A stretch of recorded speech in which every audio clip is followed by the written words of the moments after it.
के पूरे पूर्वोत्तर राज्यों के भारतवासियों को सौतेला बना दिया और जो दरार बहुत मुश्किल से भरपाई थी उस दरार को दोबारा से गहरा कर दिया।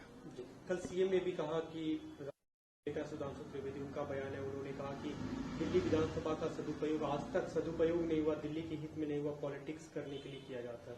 अब देखिए, इससे ये बात भी समझ में आ जाती है कि दिल्ली भाजपा के लोगों ने जब ये कहा कि मणिपुर हमारे लिए कोई मायने नहीं रखता, उनकी सुर में सुर भारतीय जनता पार्टी के राष्ट्रीय प्रवक्ता सुधांशु त्रिवेदी भी मिला रहे हैं। क्या मणिपुर के लोग दिल्ली में नहीं रहते?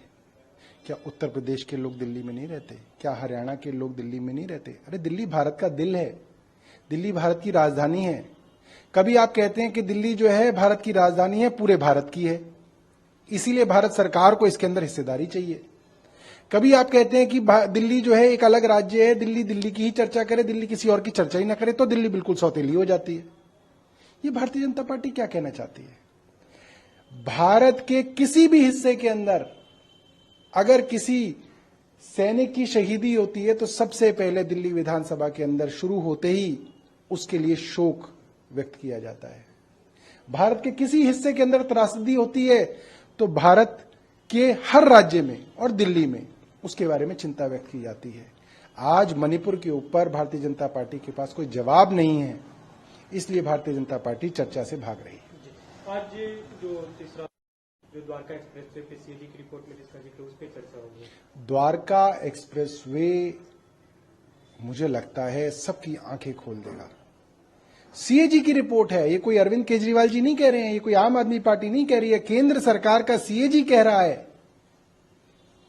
जिस सीएजी की रिपोर्ट पे यूपीए की सरकार हिल गई थी, मंत्रियों के इस्तीफे हो गए थे, वो सीएजी की रिपोर्ट कह रही है कि जो हाईवे 18 करोड़ रुपए प्रति किलोमीटर की लागत से बनना था, वो 250 करोड़ प्रति किलोमीटर की लागत से बना है और दिल्ली का हाईवे है द्वारका का, तो दिल्ली में चर्चा होगी उसके विषय में।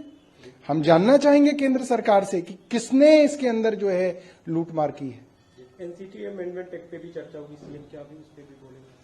जिस तरीके से केंद्र सरकार अफसरशाही पे कब्जा करना चाहती है, सवाल उठता है क्यों करना चाहती है? जवाब है कुछ चुनिंदा अफसरों के सहारे दिल्ली के लोगों को तंग करना, परेशान करना और दिल्ली के कामों को ठप करना।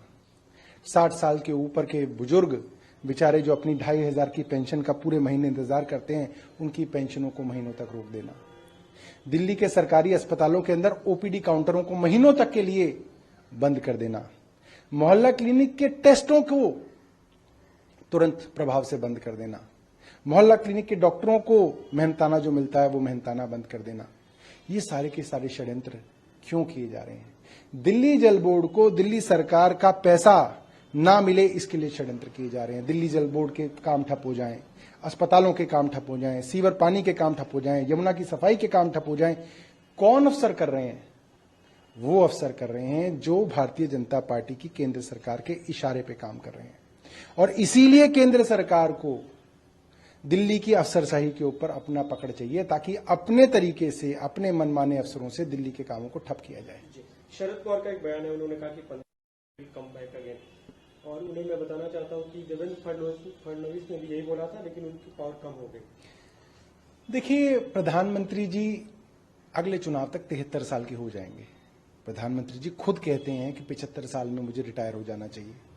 सभी बड़े बड़े नेताओं को उन्होंने रिटायर कर दिया, चाहे वो अडवाणी हो, चाहे मुरली मनोहर जोशी हो। तो मैं तो ये नहीं समझ पा रहा कि प्रधानमंत्री जी 75 साल की आयु से ऊपर किस नैतिकता के साथ कोई पद ग्रहण कर पाएंगे। जब इंडिया अलायंस फॉर्म हुआ, शुरू हुई, वो लोग घबराए हुए हैं, ऐसा उनका कहना है। देखिए, एनडीए तो है नहीं। एनडीए के अंदर तो जबरदस्ती छोटे छोटे दलों को जोड़ के एक गठबंधन बनाने की कोशिश की जा रही है। ऐसे गठबंधन जिसके अंदर ज्यादातर दल ऐसे हैं जिनके पास कोई मेंबर ऑफ पार्लियामेंट ही नहीं है, जिनकी किसी राज्य के अंदर कोई सरकार ही नहीं है, जिनका अपने राज्यों के अंदर भी कोई बहुत बड़ा वजूद नहीं है। ये सिर्फ इंडिया अलायंस की होड़ में इकट्ठा किया हुआ कुनवा है, जो जल्द से जल्द जो है आपको जो है उसकी सच्चाई सामने आएगी। लेकिन केंद्रीय मंत्री हरदीप पुरी का बयान, उन्होंने कहा कि जो इंडिया ब्लॉक देखिए, ऐसा है कि ये सब भारतीय जनता पार्टी के नेता ये उम्मीद कर रहे हैं, रोज भगवान से जो है ये प्रार्थना कर रहे हैं कि किसी तरीके से जो इंडिया है, अलायंस है, ये बिखर जाए।